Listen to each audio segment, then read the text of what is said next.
அனைவருக்கும் வணக்கம். இந்த வீடியோவில் நம்ம என்ன பார்க்க போகிறோம் அப்படின்னு பார்த்தோன்னா 6th ஸ்டாண்டர்ட் செகண்ட் டேர்மில் நூலகம் நோக்கி அப்படிங்கிற ஒரு டாப்பிக்லேருந்து தான் பார்க்க போகிறோம். அதுக்கு முன்னாடி நம்ம சேனலில் இப்போ நீங்கள் வீடியோ பார்க்கணும்னா மறக்காமல் சப்ஸ்கிரைப் பண்ணிடுங்க.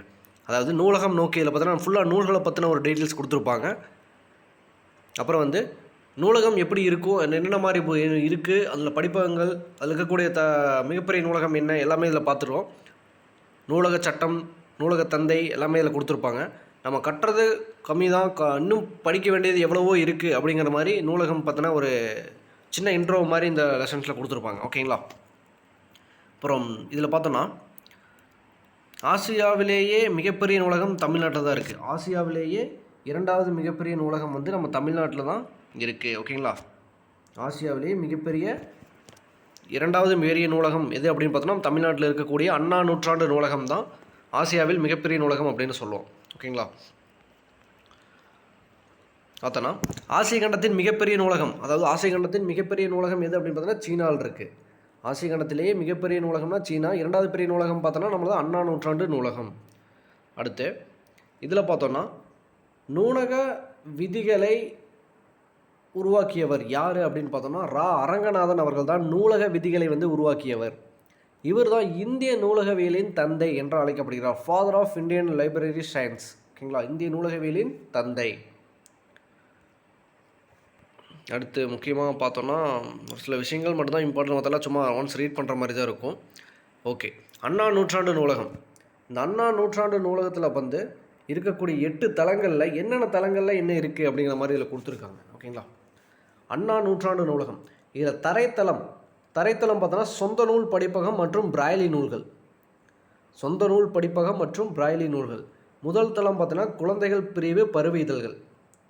2ஆம் தளம் பார்த்தோன்னா 2ஆம் தளத்தில் தமிழ் நூல்கள் இடம்பெற்றிருக்கும். 3ஆம் தளம் கணினி அறிவியலோ தத்துவம் அரசியல் நூல்கள். 4ஆம் தளம் பொருளியல் சட்டம் வணிகவியல் கல்வி. 5ஆம் தளம் பார்த்தோன்னா கணிதம் அறிவியல் மருத்துவம். 6ஆம் தளம் பொருளியல் வேளாண்மை திரைப்படக்கலை. 7ஆம் தளம் சுற்றுலா வரலாறு அரச கீழ்த்திசை சுவடி நூலகம் எல்லாமே அமைந்திருக்கும். 8ஆம் தளம் கல்வி தொலைக்காட்சி நூலகத்தோட ஒரு அலுவலக பிரிவு இருக்கும். ஜஸ்ட் ஒன்ஸ் பார்த்துக்கோங்க, ஏன்னா பொறுத்துக்கால மேத்யூ ஃபாலோயிங்ஸில் நமக்கு இதை கொடுப்பாங்க. ஓகேங்களா?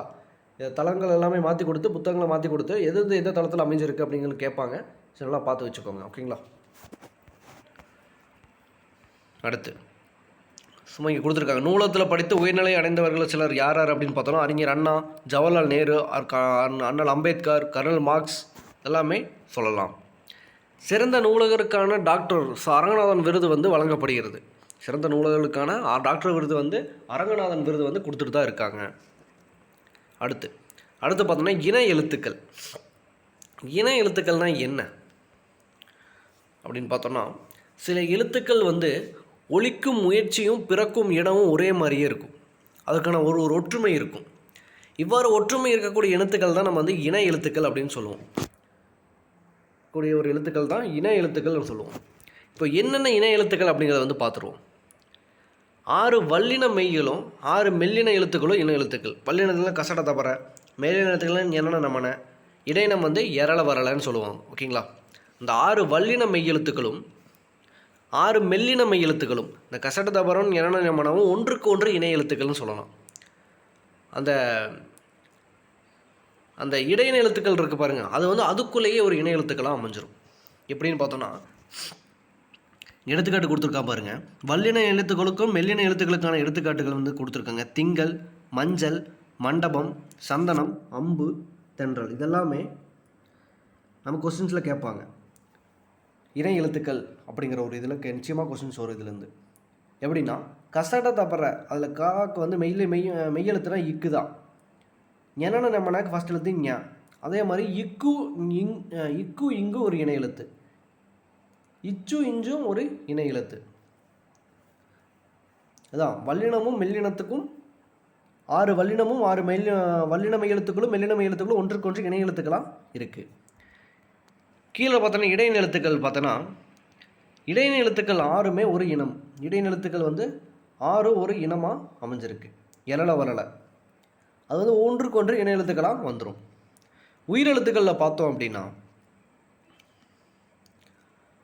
ரொம்பவே இம்பார்ட்டன்ட். நமக்கு தெரியும் அ ஆ ஆக்கு ஆ வந்து இணை எழுத்து, இக்கு ஈ வந்து இணை எழுத்து, ஊ வந்து இணை எழுத்தாக வரும். இது மாதிரி எல்லாத்துக்குமே இணை எழுத்து வந்துடும்.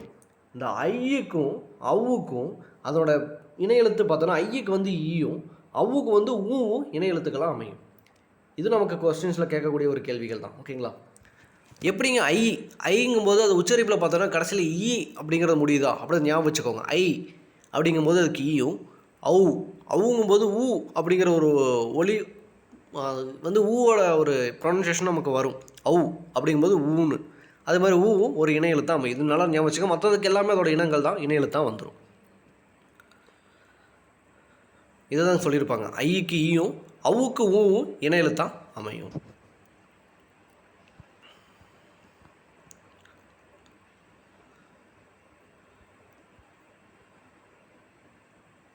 அடுத்து பின்னாடி பார்த்தோன்னா பழமொழி 400லேருந்து ஒரு பாடல் வரிகள் கொடுத்துருக்காங்க.